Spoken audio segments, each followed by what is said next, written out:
In this class, we are going to start our last topic of this chapter, and that is the apomixis and polyembryony. So, we are studying apomixis, and it is a sort of asexual reproduction, but still we are studying it in the case of sexual reproduction in flowering plants. So there must be some similarity or some mimicking sort of a thing. So this asexual reproduction, which is known as apomixis, in this case mimics or it has certain events which are similar to the sexual reproduction.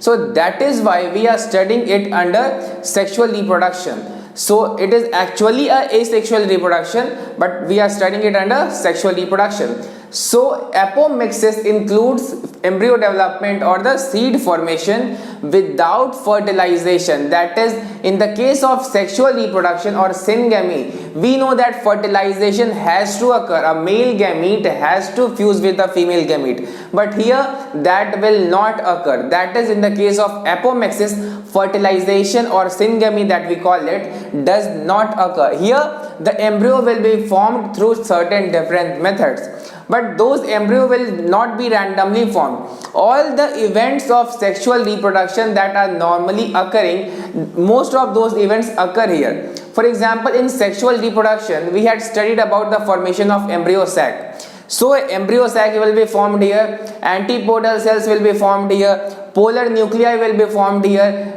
egg cell will be formed, synergids will be formed. So all these events are same as sexual reproduction, but still we are not calling it sexual reproduction because it does not involve the most important event of sexual reproduction, and that is called as fertilization or syngamy. So let's look at the definition of apomixis. So it is the formation of new individuals through asexual means, that is no fertilization or no sexual reproduction, through asexual means which mimics sexual reproduction.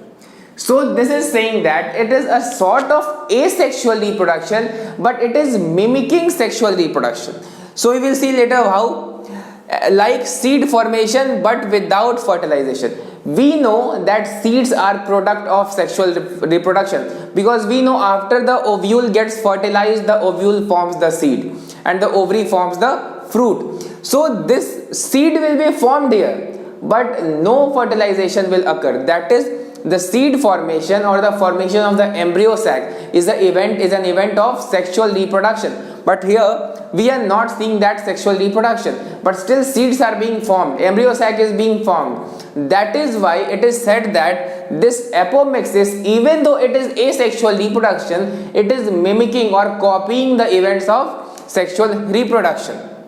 Now we have to understand that apomixis occurs randomly or it is controlled by genes. So apomixis is genetically controlled. You will study about the genetic control or genetic expression in chapter genetics, that is chapter number 5 and chapter number 6 of 12th class. So there we will understand what is genetic control or what is the effect of genes on these things. So there will be studying in this event, that is genetic control, in detail in the chapter of molecular and fundamental genetics.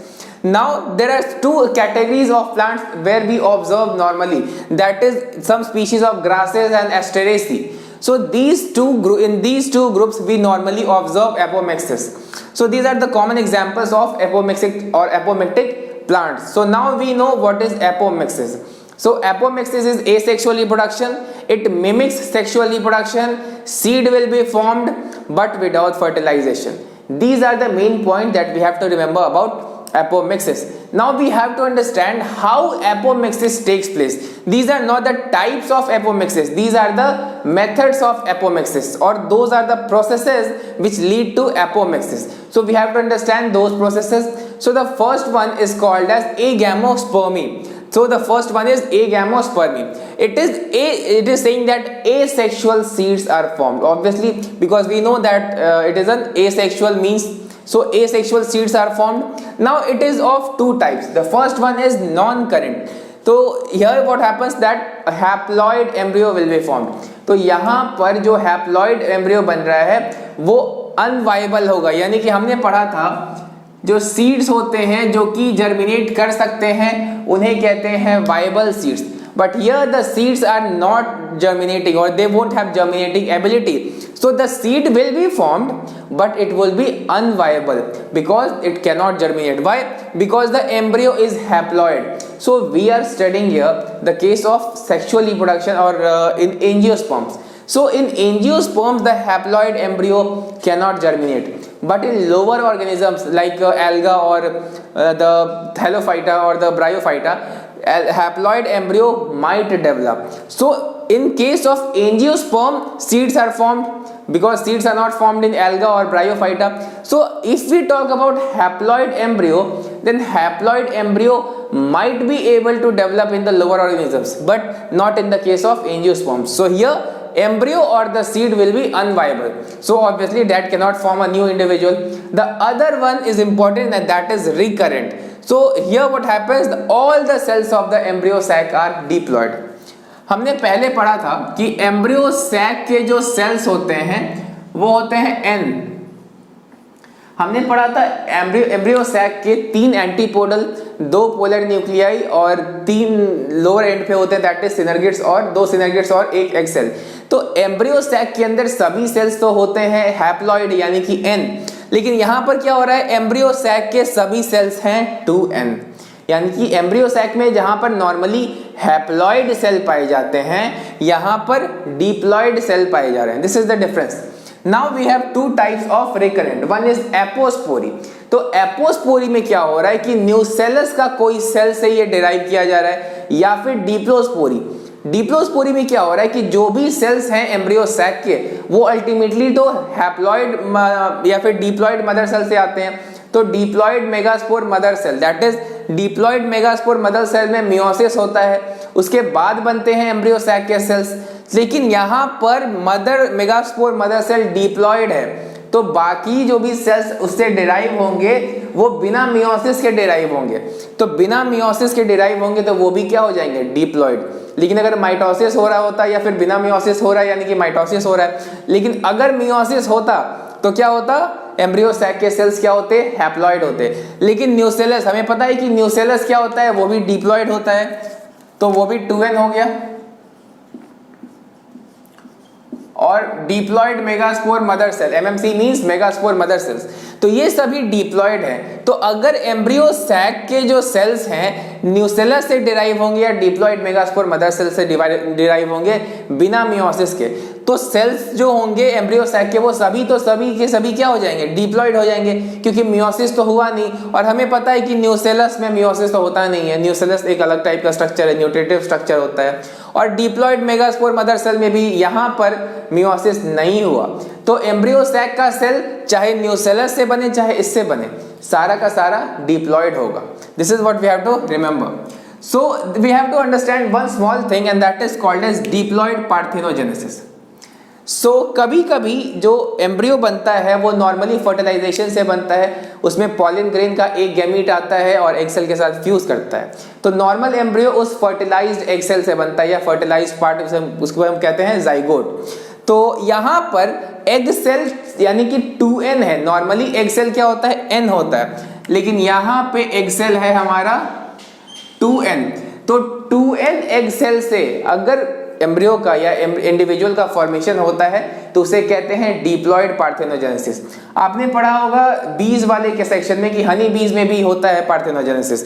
तो यहाँ पे क्या हो रहा है कि diploid egg cell है, normally haploid होता है, तो डिप्लॉइड एग सेल से अगर एम्ब्रियो या इंडिविजुअल का फॉर्मेशन हो रहा है then that is called as diploid parthenogenesis. That is here डिप्लोस्पोरी में हमने क्या पढ़ा है, have diploid parthenogenesis, क्योंकि यहाँ पे डिप्लॉइड MMC में से न्यू इंडिविजुअल का या फिर एम्ब्रियो का डेवलपमेंट हो सकता है, and that event is called as diploid parthenogenesis. Now we have understood what is the first method. Now we come to the second method, that is called as adventive embryony or sporophytic budding. Now we know that the outside the embryo sac there are certain cells. Suppose this is the embryo sac, this is the antipodal cells, this is the polar nuclei, this is the egg cell, this is the synergid. So this is a normal embryo sac. But we know कि इस embryo sac के बाहर में क्या होगा, nucellus होगा. इस embryo sac के बाहर में होगा न्यूसेलस. तो एडवेंटिव या स्पोरोफाइटिक बडिंग में क्या होता है, directly from a diploid cell of nucellus और इंटेग्यूमेंट, यानी कि यहां पर जो एम्ब्रियो बनेगा in the case of adventive embryony और स्पोरोफाइटिक बडिंग, यहां एम्ब्रियो सैक से नहीं बन रहा है, यहां न्यूसेलस का सेल या इंटेग्यूमेंट, हमें पता है कि इंटेग्यूमेंट क्या होता है, दो इंटेग्यूमेंट नॉर्मली होता है, आउटर इंटेग्यूमेंट और inner integument. Integuments are covering of the ovule और these are the covering surfaces of the ovule. So integument या न्यूसेलस के किसी सेल से, और ये दोनों तो डिप्लॉयड होते हैं, न्यूसेलस भी क्या होता है, हम देख सकते हैं कि न्यूसेलस डिप्लॉयड होता है और इंटेग्यूमेंट भी डिप्लॉयड होता है।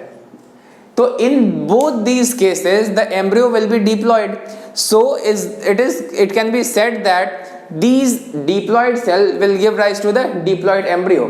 तो एम्ब्रियो तो अंदर में भी बनेंगे, यानी कि एम्ब्रियो सैक के अंदर भी एम्ब्रियो बनेगा, और उसके अलावा बन गया स्पोरोफाइटिक बडिंग से। So this gives rise to a condition called polyembryony, क्योंकि एम्ब्रियो सैक के अंदर तो एम्ब्रियो बनेगा ही, उसके अलावा न्यूसेलस और इंटेग्यूमेंट की मदद से बन गया, तो एक्स्ट्रा बन गया ना, तो इस वजह से क्या बोलेंगे इसे हम, पॉली एम्ब्रियोनी। तो so now we will study about polyembryony. तो पॉली एम्ब्रियोनी में क्या हो रहा है, formation of more than one embryo in a seed. Normally एक सीड के अंदर एक ही एम्ब्रियो होता है, लेकिन पॉली एम्ब्रियोनी में क्या हो रहा है, एक सीड के अंदर एक से ज्यादा एम्ब्रियो है। तो एक मेथड तो हमने अभी जस्ट पढ़ा, दैट वाज स्पोरोफाइटिक बडिंग। तो यहां पर तीन मेथड या तीन टाइप के पॉली एम्ब्रियोनी होते हैं, और यहां पे भी तीसरा है एडवेंटिव पॉली एम्ब्रियोनी। तो एडवेंटिव तो हमने यहीं पर पढ़ा है। तो एडवेंटिव में क्या होता है, न्यूसेलस या इंटेग्यूमेंट या सिनर्गिड्स या फिर एंटीपोडल सेल या किसी और सेल जो कि ओव्यूल का है, वो एक एक्स्ट्रा एम्ब्रियो बना दिया। और नॉर्मल तो एक एम्ब्रियो बनता ही है एग सेल से, तो एग सेल से भी बन गया और ओव्यूल के किसी और पार्ट से बन गया, तो एक्स्ट्रा हो गया। एक्स्ट्रा का मतलब एडिशनल एम्ब्रियो बन गया, तो वो क्या हो गया, पॉली एम्ब्रियोनी। सो जो सबसे पहला टाइप है वो है सिंपल। तो नॉर्मली एक एम्ब्रियो सैक में एक ही एग सेल होता है, but in this case the number of egg cell will be more than one in a single embryo sac, यानी कि एक एम्ब्रियो सैक के अंदर एक से ज्यादा एग सेल पाए जाएंगे। तो इस केस में हम कहते हैं हम इसमें नॉर्मली कहते हैं पॉली एम्ब्रियोनी, जो कि सिंपल टाइप का है, यानी कि नॉर्मली यहाँ पे मोर देन वन एग है, एक से ज्यादा एग है।